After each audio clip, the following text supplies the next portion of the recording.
সুপ্রিয় দর্শকবৃন্দ, আসসালামু আলাইকুম। স্বাগতম আরেকটি ভিডিওতে।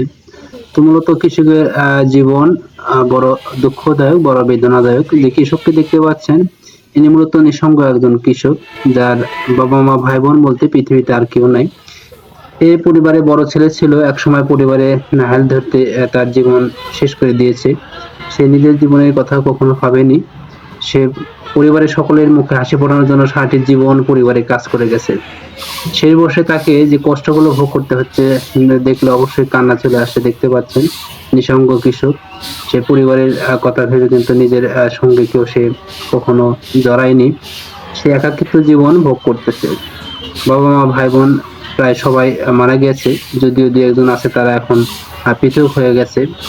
জীবন সংগ্রামের একটা বড় যোদ্ধা এনাকে বলা চলে। তিনি নিজেই কিন্তু তার নিজের রুজি রোজগার গুলো তিনি নিজেই তৈরি করে নিচ্ছে। দেখতে পাচ্ছেন, জমিতে ধান মাড়াই করেছে তার সারা বছর খাওয়ার জন্য, এবং সেই ধানগুলো সে নিজেই সিদ্ধ করে, নিজেই শুকায়ে, নিজেই কিন্তু দেখেন একদম উপযুক্ত করতে পেরেছে।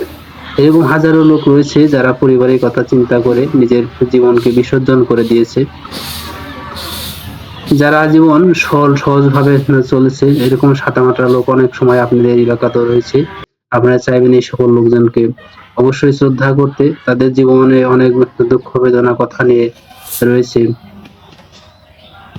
দেখতে পাচ্ছেন, এই কৃষক সর্বোপরি কিন্তু তার সব কাজ তাকে নিজেই করতে হচ্ছে। ধান ঝাড়া মারা যা কিছু আছে সবকিছুই কিন্তু সে নিজে হাতেই করতে পারছে। ধন্যবাদ জানাই এরকম হাজারো সরল সোজা মানুষকে। বেঁচে থাক তারা সারা জীবন। ধন্যবাদ সবাই।